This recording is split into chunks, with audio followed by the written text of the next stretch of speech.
hlala nami, hlala nami, litshoni lilanga. Umhlaba ungoka Jehova nokugcwala kwawo, izwe nabakhileyo kulo. Ukuba yena wawuseka phezu kwezilwandle, wawumisa phezu kwemifula. Ubani yakukubukela entabeni kaJehova? Ubani oyakuma endaweni yakhe ngcwele na? Yilo onezandla ezingenacala nenhliziyo ehlanzekile. Phakamisani amasango, izinhloko zenu nani minyango yaphakade. Phakamani ukuba inkosi yenkazimulo ingene. Masters egameni loyise, egameni lonyana, egameni likamoya oyingcwele, wena Nkosi omilontathu uThixo, siza kuwe umnikazi wempilo zethu phakathi kokuxokozela kwelizwe, phakathi kokuvukuzela kwelizwe. Sisondela kuwe Thixo wethu namandla amakhulu, phakathi kokulwa Thixo wethu kwabantu bakho, phakathi kwemfazwe esiyibonayo phakathi kwelizwe lakho. Ingakho Nkosi sivula ngale ndumiso sithi umhlaba ungoka Jehova nokugcwala kwawo, izwe nabakhileyo kulo. Ngoba Nkosi konke ukokwakho. Sizake Nkosi kuwe sisithoba, sithandazela izwe lethu Thixo wethu namandla. Izimpi Nkosi zamatekisi siyathandazela Nkosi ukuthula Thixo wethu kwizimpi zokubanga ilizwe Thixo wethu, nokulwa nokushiswa kwezitolo Thixo wethu namandla. Lapho Nkosi abantu kumele bafumane uncedo, kodwa Nkosi sibona Nkosi abantu bakho ezishisa ngomlilo.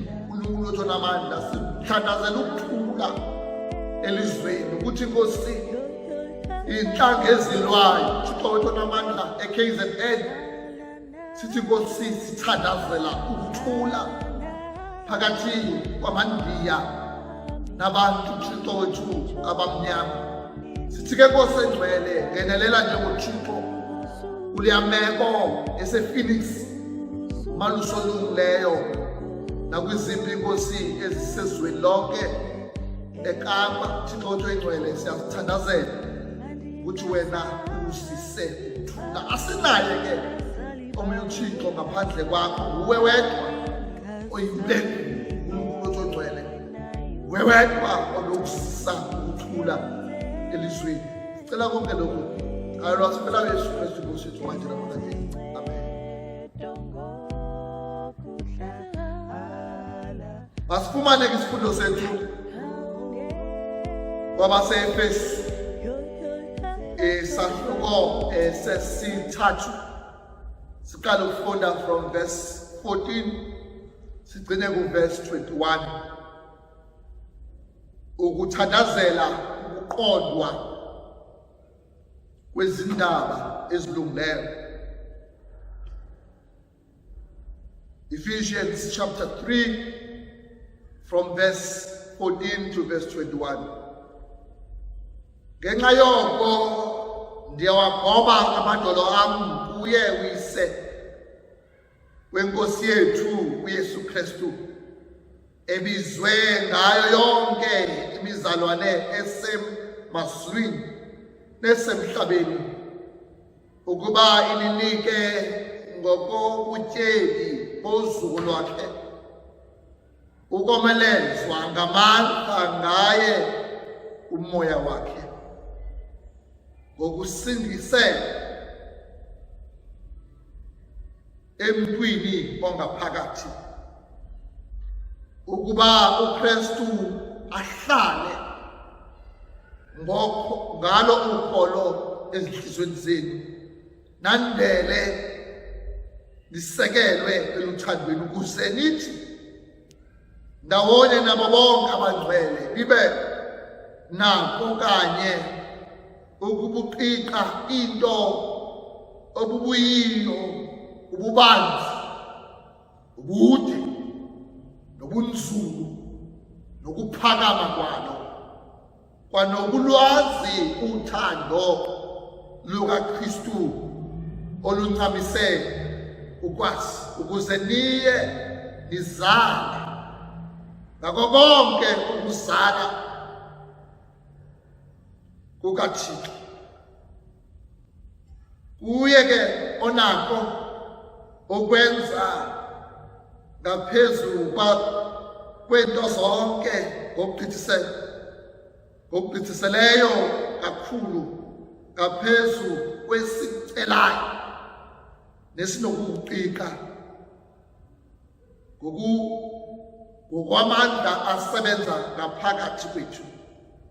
Kuye makube uzuko ebandleni elikuKristu uYesu, kuzo zonke izizukulwane zalo iphakade lasemaphakadeni. Amen. Nkosi mayibusise ukufunda kwilizwi layo manje naphakade. Amen. Masithandaze. Nkosi yamukela, Nkosi, umyalezo ozoshunyayelwa, wenze Nkosi ufumane indawo yokuhlala enhlizweni zabantu bakho kumakhaya ngamakhaya. Hlala ke Nkosi engcwele encakamini lolimi lwami, ukhokhela amazwi omlomo wami, ungenze nginciphe mina, ukhule wena. Ngithobeke Nkosi, uphakame wena manje uze bephakade. Amen. Manje thabathe lithuba ndibulise amagosa, abakhokheli, iinkokheli zama-departments, izinkokheli zama-departments eseketheni nasemasebeni, nawo wonke umuntu odinga ukuhlonishwa, kusukela koNorozet, intombi, omama, omthandazo, obaba, amadodana, i-church choir, abashumayeli balizwi likaThixo. Mandinibulise ekuseni nje egameni elihle lenkosi yethu Yesu Kristu. Amen. Kusemveni kwey'nkonzo ebesizifumana amaviki amabili siqhutyelwa ama-departments, mandibulele bazalwane ngokuzinikela kwenu ekusetyenzisweni nguThixo. Ningayeki nangenye imini xa umuno kaThixo ukukhomba, ukulatha, uvume ukumsebenzela uThixo. Mandibulele. Masifumane ke umyalezo bazalwane kwincwadi kwabaseEfesu, khamendenhle yasekhaya. Ngizocela ke sisifundele nasemakhaya esinye isifundo engisithandileyo kakhulu, ncwadi yomvangeli Yohane isahluko esika-6 from verse 1 to 21. Siyingxenye ke ye-lectionary yanamhla. Umyalezo kodwa siwuthatha kwabaseEfesu esithathu from verse 14 to verse 21.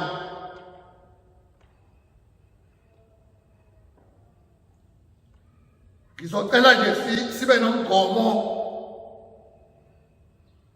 othi masihlale emthandazweni. masihlale emthandazweni. Uma ilizwe lethu silibona livunguzela usha umlilo kwindawo labantu befumana uncedo, sibona abantu bebulalana kumbango kumatekisi, okwethu Thixo wethu ukuthi size kuwe ngomthandazo. Ingakho ngithi kwibandla likaKristu asihlale emthandazweni. Khamene ngcwele ethandwa liSizwe. Impendulo kuzo zonke ezizinto esijongene nazo, njengoba ilizwe livukuzela, khamene ngcwele kunezifo eziqeda abantu bakaThixo. Kukhona izindawo ezitshayo la kufuneka khona uncedo. Khamene ngcwele abantu bebulalana ngezimpi zamatekisi. Khamene ngcwele impendulo ayikho kwenye indawo, isemthandazweni. Isemthandazweni. Khamene ngcwele yaseKhalisi fumana umpostoli uPawulos, khamene ngcwele ethandazela ibandla lase-Efesu uthi ngiyawagoba amaxolo. Kuvesi 14 eqala nje kwisicathulo ethetha naba bantu uthi eyona nto endiyenzayo kwibandla lase-Efesu ngenxa yenu ngiyawagoba amajolo, ngoba as a leader you pray for your people. Uthi xa ethetha nathi kwi-ordination, xa ethetha nathi umzalwana owayefacilitator evela kwibandla lase-Anglican uyasibuza notata uthi njengoba lizobeka izandla lingene liseve ibandla likaThixo as ordained ministers, uyini umsebenzi wenu? Sathi thina umsebenzi ushumayela ilizwi likaThixo, ukuseva isakramente kubantu bakaThixo. Savela nempendulo zonke, sathi i-administration yecawe ukuze icawa ihambe kakuhle. Zonke izinto zazibhala. Khamene ngcwele wenza lo mzalwane wathi nilibale inwele enibizelwe yona njengama-leaders kwibandla likaKristu. Eyona nto enibizelwe yona nguyemadolweni, ukuthandaza. Khamene ngcwele nithandazele ibandla likaThixo. Khamene ngcwele as leaders zebandla likaThixo, eyona nto esibizelwe yona ukuthandaza. Uthi umpostoli ka evula umlomo kwesi sicathulwa, khamene ngcwele uthi eyona nto endenza ngiyawagoba amajolo. Khamene ngcwele ngoba eyona nto ibalulekile as leaders ukuwagoba amajolo. Sikuthandazele ibandla likaThixo. Khamene ngcwele ethanda uthi lo mbhalo, uthi lo mbhalo ngiyawagoba. Uthi into engiyithandazelayo, khamene ngcwele uthi into engiyithandazela ukuthi ubutsheli, ngoba ibandla lase-Efesu ibandla elayityebile linezinto zonke. Khamene kodwa abantu abazibiza ngabaKristu bazinqaba ezo zinto ngenxa yevangeli. Khamene ngcwele ethanda lezulu uthi xa ethetha nabo uthi ngithandazela ukuthi ubutsheli bobuzuko bakhe buhlale ngamandla kaMoya Oyingcwele, ngoba ngaphandle koMoya Oyingcwele into esenza sityebe ukuthi sisarawunde nguMoya Oyingcwele. Umoya wamandla usisarawundile. Into esityebe ngayo akusizo izinto ezibonwa ngeso lenyama, kodwa sityebe ngoMoya Oyingcwele ongumlweli wethu, ongumthuthuzeli wethu. Sityebe ngayo. Uthi eyona engithandazela yona ukuthi ityebe nguMoya Oyingcwele. Khamene ngcwele uthi enye into engithandazela yona okwesibili, uma ngiwagoba amajolo, uthi into engithandazela yona ukuthi enhlizweni zenu kugcwale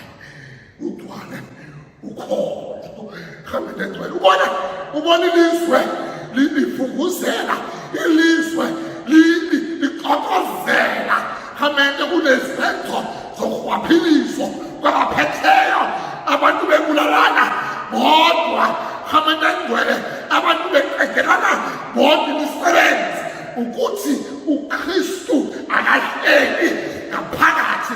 Wahlala uKristu ngaphakathi enhlizweni zethu, wahlala uKristu ngaphakathi enhlizweni zethu. Khamente uthi xa iqhubeka uthi xa kuhlela uKristu ngaphakathi enhlizweni zethu nobona uthando. Khamente Engcwele, kobonakala uthando, uthi lisekelwe othandweni, ngoba enhlizweni zenu uhleli uKristu ngaphakathi. Khamente Engcwele, masithandaze, masihlale emthandazweni. And I want to say, namhlanje bazalwane bami abathandakayo enkosini, masihlale emthandazweni ukuze ilizwe lethu lilunge, ukuze Nkosi kuphele nezifo, ukuze abantu bafumane imisebenzi, ukuze abantu kuphele izimpi, kuphele ukubulalana. Masihlale emthandazweni, senze njengompostoli uPawulos ethandazela ibandla lase-Efesu. Uthi xa omnye ebalisa ngomthandazo, uthi umthandazo iyona ndlela eya kuThixo, but the way up is not the way up, but the way up is the way down. Xa uya phansi emthandazweni, uya phansi ngedolo, u-access indeko yasemazulwini. Khamente Engcwele, ngesikhathi uya phansi u-access indeko yasemazulwini, ihluthulelo, iy'tshixo zokuvula emazulwini zisemthandazweni. Khamente Engcwele, ukuthula okusemazulwini sizoku-accessa ngomthandazo. Khamente Engcwele, ethanda lezulu, athi omunye ngimlalela ku-TV, Khamente Engcwele, kwi-advert, uthi lo mfo wakaThixo xa ethetha, Khamente Engcwele, uthi xa ethetha lo mfo kule advert, not all closed doors are locked. Okwethu, Khamente Engcwele, ngomthandazo ukuvula kwi-storeroom samazulu, si-access indebo ekwi-storeroom yamazulu, ngoba not all closed doors are locked, ngoba kukhona iminyango ebukeka ivalekile xa siyijongile ngeliso lenyama, kanti ayivalwanga, ivele yakuyisela. Okwethu ngomthandazo, Khamente Engcwele, ukuthi sivule ngomthandazo, sivule, ngoba not all closed doors are locked. Khamente Engcwele, usho njalo umpostoli Pawulos, uthi kunobutyebi elusukweni singa-accessa ngomthandazo. Khamente Engcwele, ethanda lezulu, uthi ukuze nasi ububanzi, ubude nobunzulu bothando lukaThixo. Khamente Engcwele, ngoba once wahlala kuKristu, if anyone is in Christ is a new creature. Once wahlala kuKristu, usibona usarawundi ububanzi nobude nobunzulu nokuphakama ngothando lukaThixo. Uthi uhamba, athi uDavide, noba ngihamba esigodini sethu zokufa andikoyiko kubi, ngoba wena nami. Athi when I look, impela obuhle nomusa kuyangandlela, because I am surrounded uthando lukaThixo. Khamente Engcwele, sizobona uthando when we pray. Ingakho I want to say today, kuthini emakhaya, masihlale emthandazweni. Let us remain in prayer. Khamente Engcwele, athi umbhali wabaseThesalonika, Khamente, thandazani ningaphezi. Hamani engcwele. Pray without ceasing. Hamani engcwele. Ethanda lozulu. Uthi xa evala, uvala ngokuthola uthando. Lugqithisa konke ukwazi. Hamani engcwele. Uthola uthando. Lugqithisa konke ukwazi. Noqonda. Uthi noba usulivukuvuku. Abantu sebekudiscardile. Bakurejecta. Bakudelete abantu. Bakuminus abantu. Kodwa ulizwe uthando lukaThixo lukuthola. Abantu sebekulahlile ngoba oluthando surpasses all understanding. Aloqondakali uthando lukaThixo. Uthi xa ebathandazela e-Efesu uthi ukuze nathi nilwazi oluthando. I pray Hamani engcwele uthi mawungena uma sewulifice lolu thando uthi xa ungena ebandleni likaThixo ulizwe yoluthando kubantu bakaThixo ulizwe lothando ngoba uvele emasulwini. Hamani engcwele uthi noba phela amandla uthi uyangena ecaweni bevuma usiyakudumisa Thixo ulizwe luvele luthando ngoba ligqithisa uqonda konke luncamisa uqonda konke nokwazi konke oluthando. And I want to say emakhaya, as we still remain emakhaya, masihlale emthandazweni. Let us remain in prayer. These are times to pray. uThixo wanguThixo semazulwini angangigcina mina ndodana manje uze bephakathi. Amen.